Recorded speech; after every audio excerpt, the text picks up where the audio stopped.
Hello and welcome uh, to anyone watching this video. My name is Leslie Handova. I am from New York and I'm currently on the journey to receive my master's in early childhood education as well as special education.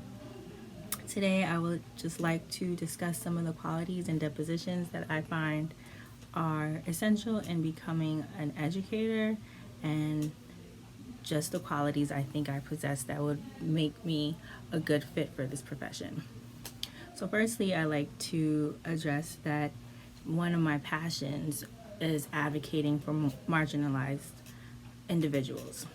Advocacy and respect are essential as an educator in order to cultivate a learning environment which embraces all learners.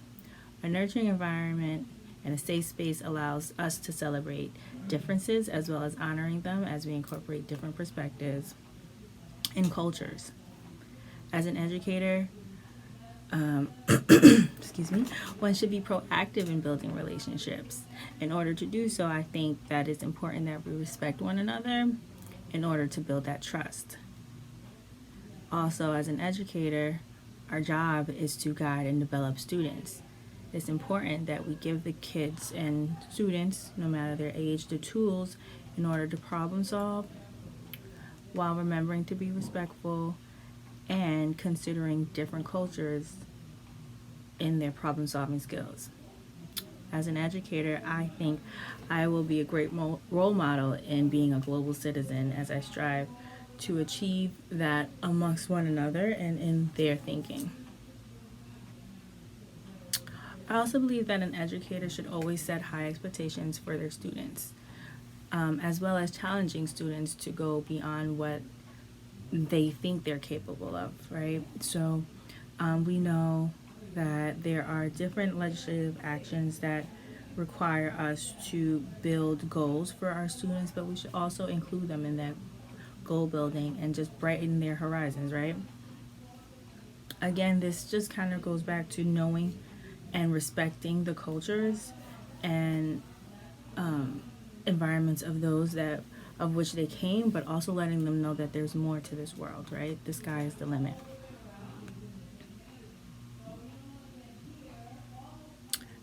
As a teacher, I will also strive to be fair and honest.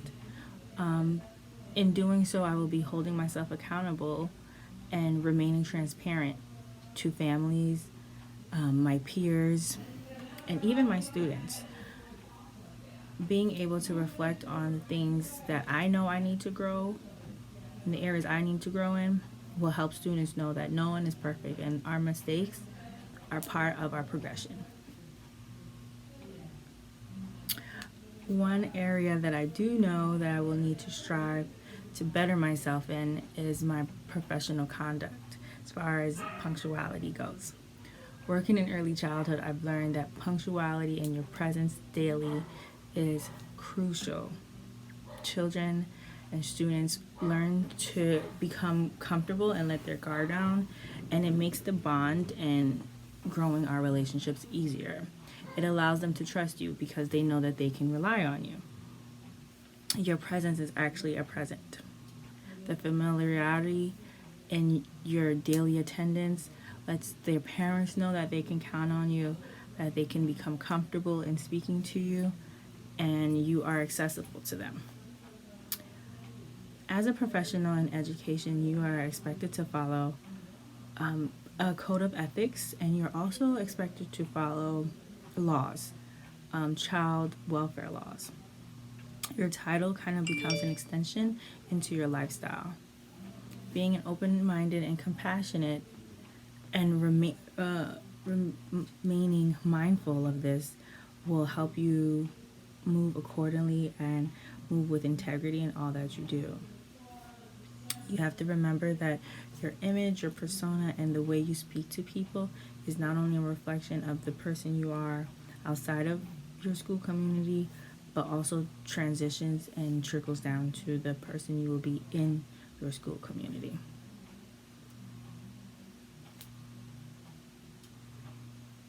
I plan on holding myself accountable in order to do so, reminding myself of the rules and regulations and the code that I have declared to follow, And hopefully, with the assistance of my peers and regular self-awareness, I can always be able to check myself back in.